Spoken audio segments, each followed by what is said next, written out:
Welcome back to the Beyond the Shallows podcast. Do you struggle, like I do, with a major problem with a minor problem, which is how do you engage with social media as a Christian? I have given this a good bit of thought because I don't feel like I do it very well. I don't know. The problem is that you kind of you want to have social media so you know what's going on in the world. You want to have social media because you can engage with other people online and keep the minimum base level of friendships going possible.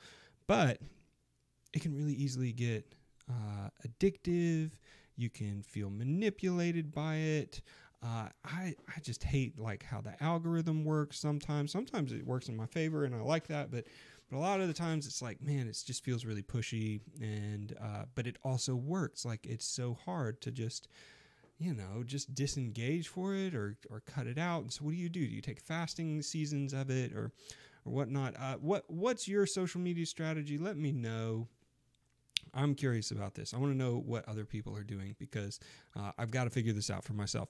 Now, that being said, I have developed somewhat of a strategy, and I'm hoping that it will be helpful to you. If nothing else, it should at least make you curious a little bit more, ask some better questions about how you engage with social media online. But before we get into that, I want to give you a quick little life update and share with you what's going on in the Hunley household. Again, this is the Beyond the Shallows podcast. I'm very excited to announce that I've been talking with a publishing company about publishing my book in an audiobook form, which I'm really, really excited about. So there will be audiobook available for, not all the details are kind of ironed out yet, but by the time this podcast comes out, we should have all of those settled. And I'm just really excited to have a little bit more progress in the book department. It's always fun to work on it. I know that I have about 10,000 words too many in my manuscript, and so I need to pare that down a little bit. And so I'm excited to start the editing process. And so, it's fun. I like every part of what I do with writing. I like the writing part. I like the editing part. I like going back and forth with an editor. And the marketing stuff is fun and interesting and new and different, and I'm really enjoying all of that. So I will let you know as soon as there is a pre-order available for that. I don't know exactly when that will be, but I'm excited to find that out as well. Also, other things, recently there was the Southeastern Youth Leaders Conference, and I had the opportunity to set up a booth for youth worship training. You've heard me talk about that on this podcast before, and it was great. It was wonderful to talk to a bunch of youth pastors in the area, local guys and local churches, and I really look forward to connecting with a bunch of those and helping them with their youth worship ministry and pouring into their students and changing the next generation of worshipers and getting them started with a better start. And also, you know what? I've been building a set for CHS, the local Christian school here, Christian Heritage School in Dalton, Georgia. I've been helping build a set for their upcoming show, Murder on the Orient Express. They're going to take it to a one-act competition. So it's been really fun to work with them and to pour into some students and also do a little bit of construction work. So that's been fun. And, this season has been so strange for me and my family, stepping down from my worship pastor role to go into kind of the unknown and figure it out. And one of the things that I'm noticing is that there's a lot of situations in my life right now and over the past couple years where I've had to be okay with living in tension. And that's going to be like a reoccurring theme. I'm going to have a number of podcasts where I talk about living in tension. I've kind of hinted at that a little bit with the podcast of an earlier episode about the praise of man. How do as Christians do we deal with the praise of man or the rejection of man, with also having the command in Scripture to outdo one another in showing honor, right? So how are we supposed to outdo one another in showing honor, but also be the recipients of that in a good way? That's a tension that we live in, and it's a healthy tension, right? There's other topics like how do you come across as a confident person while also still having true humility, right? Like both attributes are really good. You want to have confidence because if you have no confidence, then people tend to not trust you. If you don't have confidence, then a lot of times you don't believe in yourself that you are able to do the things that God has called you to do. But also, like, humility is really, really important, right? Like, we don't want to overinflate ourselves, and we don't want to swing one way or the other too far. We don't want to become, have a version of false humility, right? And we don't want to have, like, an arrogance, right? But somewhere in the middle, there's this confidence based on your identity in Christ that is also blended with a true humility, right? And that's a tension that you live in, and it's a healthy tension, and I believe it's a tension that Scripture lays out for us. And the most famous point of tension that we have is the now and not yet. We are now redeemed. If you are a believer, you are redeemed, you are bought, you are blood bought, you are perfect in God's sight, and yet you are not yet perfected, and so you will still struggle with sin in this life. Life in tension is a reality that we live in, and one of the most fickle ways that comes across is with social media. And so this is a really practical podcast where I wanted to talk just a little bit about social media, how we engage with it. How I'm just going to use my own personal example. That's the best that I can do, and tell you about how I engage with social media and how I've found it to be one of those points of tension where there's some good in it, there's some bad in it, but there's the right thing is probably not going too far in either one direction, but living in some tension. And so let's dive right into it after I take this little sip of coffee. All right, so the problem. Social media can be a good place to get news, right? Like it can be a good way to stay connected to what is going on in the world, what people are talking about in the world. And it's also like the lowest level of connection. Now, I say that both as a good thing and a bad thing, right? Like you actually need some things in your life that are low levels of connection with other people. Like your brain can't actually handle really, really close relationships with more than about 12 or 15 people, right? Like, and so you need people in your life who you're connected to with at,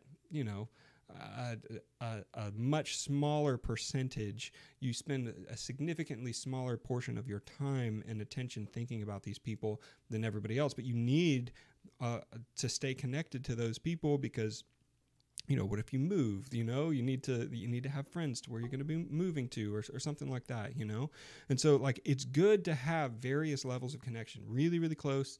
And we can get into this later. If this fascinates you, this fascinates me. And I've done a lot of research on it. And there's some really cool scientific studies about friendships and how many friendships you can hold and to what degree you can hold those friendships and how many relationships you can hold in your brain at one time.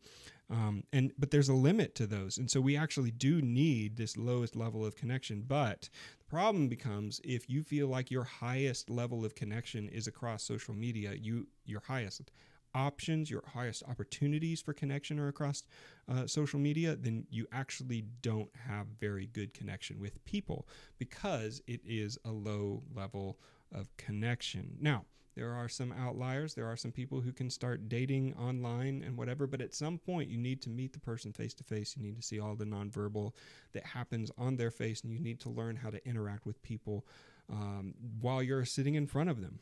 And so that is something that you have to do. Now, what the thing that set me off to be like, this social media thing has gone from something that is a utility, that's something that is enjoyable or just fun or whatever, to like, this is a problem, is it was almost like I would wake up and my phone was in my hand and Instagram was open.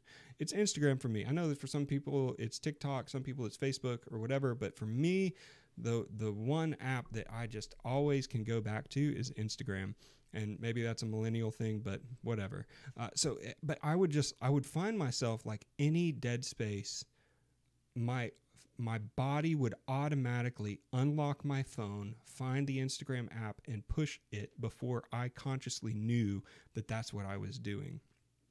And it was like all of my dead space, all of my margin time, all of my space to think was being consumed by this app.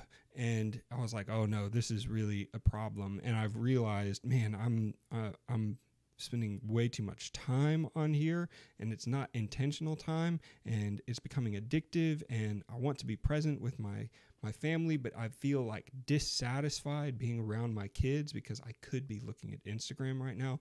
That's never a feeling that I want to have around my own children. And so I was like, I've got to do something drastic. And so I ended up deleting the app off of my phone for a little while and trying to figure out a plan for how do I approach this better. Now, the reason I didn't want to just delete it and never come back to it is because I like seeing other people's family photos, right?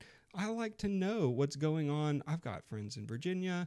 I've got friends in Florida. I've got friends in Texas, states away, and I love to see what's going on in their lives. And I actually do appreciate it when people post about their lives. I don't have a problem with people only posting highlights, because sometimes it's encouraging to see that your friends are doing well, right? And so that I understand, like, I give people grace. And I if you're using social media to try to like create something that is not true, like, that's a problem. But if it is a highlight reel of your life and you're okay with that, like, that can be encouraging to people who are on your team and on your side. And so I'm not mad at people who are doing that. And it proves that point that there is some level of connection there. There is some genuine, like, that person is still a friend. That I do still want to at least have an awareness of what's going on. It's a wonderful place to find different events that are happening local in my area. I use Facebook Marketplace all the time in order to find things that I need, and I don't want to pay full price for them. And it's basically a good way to keep things top of mind as well. Now, as somebody who runs a website that is all ad-based, right? That is constantly trying to generate attention, right? To get in front of youth leaders or students who are interested in worship leadership.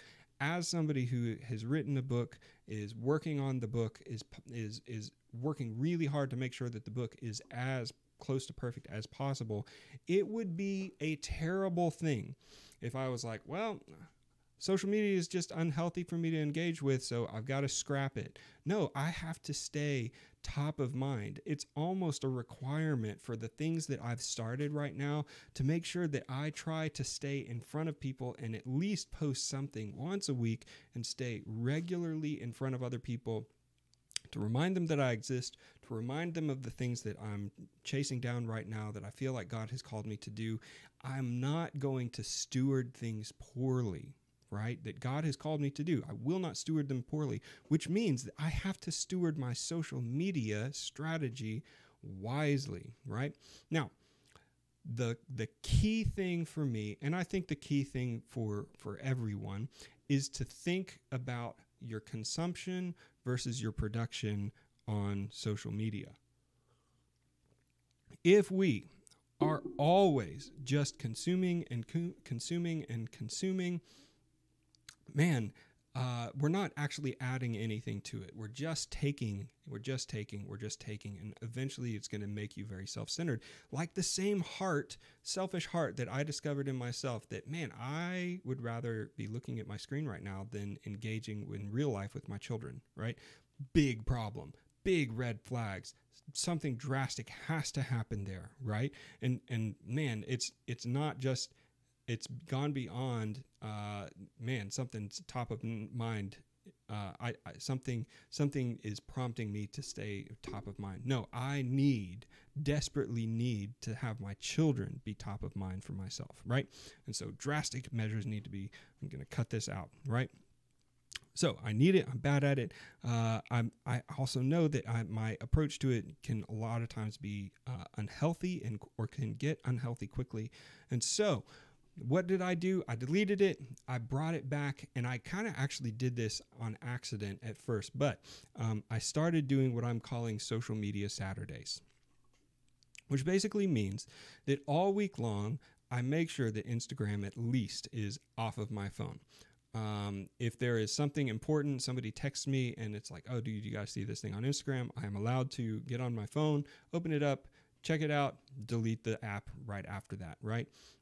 Or if somebody messaged me on there and I need to see it. The other thing that I can do is I can engage with social media from my computer, which is far less desirable to me, right? If I'm in front of my computer, I like to be working. Now, this is just what's working for me right now.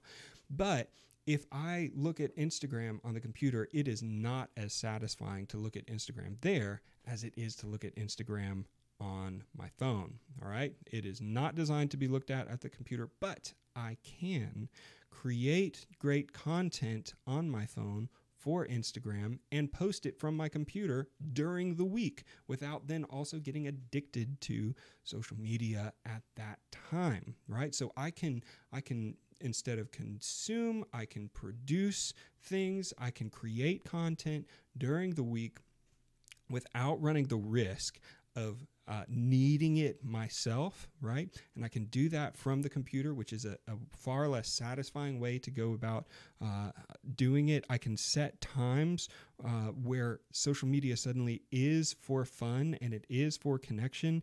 And the nice thing is that when you delete social media for a week and then you open it back up, the algorithm tries to keep you on the platform by giving you the things that you need to see or would want to see the most. And so the best content that you will get in a week would only come if you delete the app for a week, right?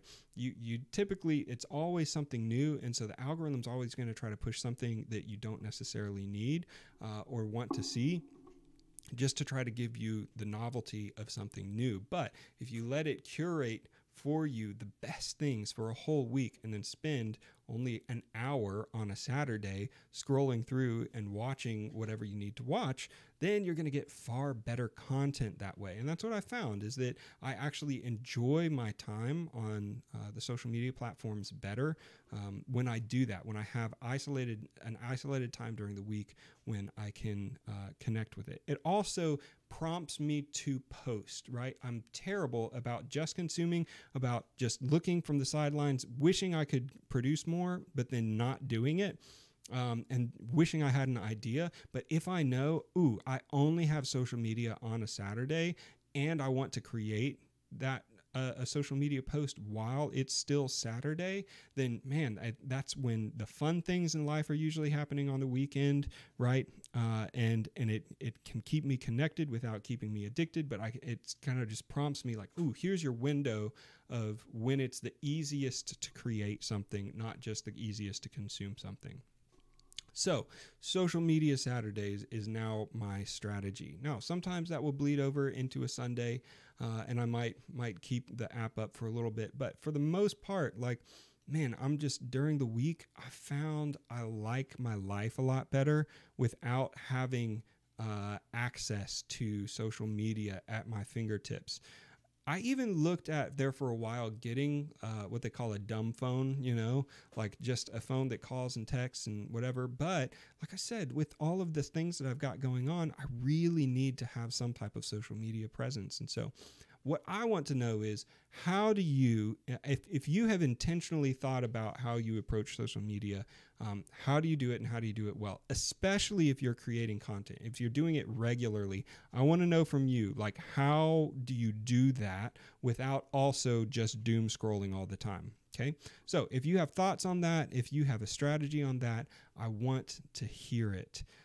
And so find me on my socials. You may not hear back from me until it's Saturday, but everything I have is at the Jason Hunley is where you can find me on all social media platforms. I'm most active on YouTube and Instagram. I do keep Facebook, but very few things happen there except for me just posting. So anyways, let me know what your social media strategy is, and I hope that you draw closer to the Lord. And that's the thing, like during this season of my life, like I really needed some space and some time where I felt like, God, I can hear your voice. I'm pursuing you. I know what you're saying to me, and I know that what I'm doing right now is chasing after you, right? And without distraction, without any type of hindrance. And getting rid of social media was absolutely the right move when I needed that in my life. And so I hope that that's what you can do if you decide to delete the app for a little bit. Don't make a big deal about it. Don't blast it on your Instagram and be like, I'll be gone. Y'all will miss me. Nobody will actually pay attention, but they will pay attention when you come back. And so, take advantage of that. Make the most of it.